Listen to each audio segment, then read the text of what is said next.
Means ఈరోజు నేను బ్రేక్ఫాస్ట్లోకి తిన్ పోహా పేపర్ అటుకుల్ని చుడవలాగా చేస్తున్నాను. నేనైతే ఇక్కడ పెద్ద మొగుడు ఒకటి తీసుకున్నాను. ఆ మొగుడులో నూనె వేసి నూనె కాగిన తర్వాత జీలకర్ర ఆవాలు వేసాను. తర్వాత నేను దీంట్లోకి కొన్ని పుచ్చగింజలు, జీడిపప్పులు ఈ రెండు రెడీ చేస్తున్నాను. జీడిపప్పుల్ని చుంచి పెట్టుకున్నాను, పుచ్చగింజల్ని తీసి పెట్టుకున్నాను. ఇక ఇవి వేగాలి. ఆవాలు చిటపట్లాడిన తర్వాత నెక్స్ట్ ఏమేయాలనేది చూస్తున్నా. నెక్స్ట్ జీడిపప్పులు వేద్దాం అనుకున్నా, బట్ వద్దులే ఇంకా అవి మాడిపోతాయేమో, మళ్ళీ మిర్చిని వేగనివ్వనేసి మిర్చి వేసా. ఇవి వేగుతున్నాయి, కొంచెం ఫ్లేవర్ నూనెలోకి పట్టాలి.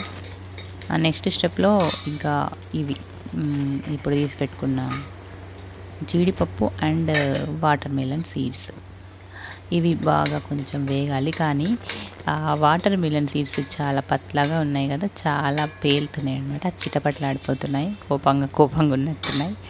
సో జీడిపప్పు మందంగా ఉంది కాబట్టి అది ఇంకా వేగలేదు. కానీ అవి మాడిపోతాయేమో అనేసి నేను ఇవి ఉల్లిపాయలు వేసేసా. ఇంకా ఉల్లిపాయల ఫ్లేవర్ అంతా పోపుకు పట్టాక నెక్స్ట్ ఏం వేస్తానంటే పసుపు వేస్తా. పసుపు వేసిన తర్వాత ఉప్పు వేస్తా. అవి రెండు బాగా మిక్స్ చేసి వేగిన తర్వాత మర్చిపోయాను, కరివేపాకు కూడా వేస్తా. కరివేపాకు చాలా చిటపట్లాడిపోయిందమ్మో, ఇది ఇంకా కోపంగా ఉంది. ఆ వాటర్ మిలన్ సీడ్సే నయం. ఇక ఇవి వేగిన తర్వాత ఇప్పుడు ఆల్రెడీ నేను ముందుగానే ఉప్పు నూనెలో వేయించి పెట్టుకున్న ఈ పలుచని అటుకులు, ఈ తిన్ పోహా లేకపోతే ఈ పేపర్ అటుకుల్ని వేస్తా. ఈ పేపర్ అటుకుల్ని వేసి ఆ ఫ్లేవర్ అంతా వీటికి పట్టేలాగా వేయిస్తా. నేను చాలా తక్కువ నూనె వేయడం వల్ల అవి తొందరగా క్రిస్పీగా అవ్వవు కాబట్టి కొంచెం ఎక్కువసేపు మీడియం ఫ్లేమ్లో కానీ సిమ్లో కానీ పెట్టుకొని వేయిస్తున్నా. నూనె ఎక్కువ తీసుకుంటేనేమో అయిపోయి నూనె ఎక్కువ పడిపోయింది అని బాధ, తక్కువ వేస్తేనేమో ఇక్కడ ఎక్కువసేపు కిచెన్లో ఉండి చేయాలనే బాధ. అయినా ఎట్టకేలకైతే నేను తక్కువ నూనెలోనే చేయడానికి ప్రయత్నించి సక్సెస్ అయితే అయిపోయా. ఇవి చాలా టేస్ట్గా వచ్చాయి.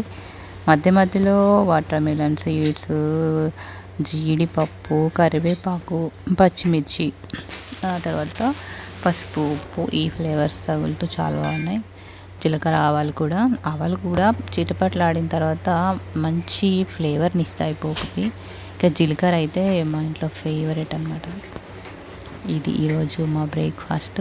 ఇది కొంచెం డ్రైగా ఉంటుంది కాబట్టి ఎక్కువగా వారంలో ఒక 2 టైమ్స్ లేకపోతే 1 టైం మాత్రమే చేసుకుంటాం. తొందరగా అయిపోతుందని అనుకున్నా కానీ చాలా టైమే పట్టింది ఈ బ్రేక్ఫాస్ట్ రెడీ చేయడానికి. ఇక ఈ ఎండాకాలంలో ఏం చేయాలో అర్థం కాక ఇదైతే చేసా.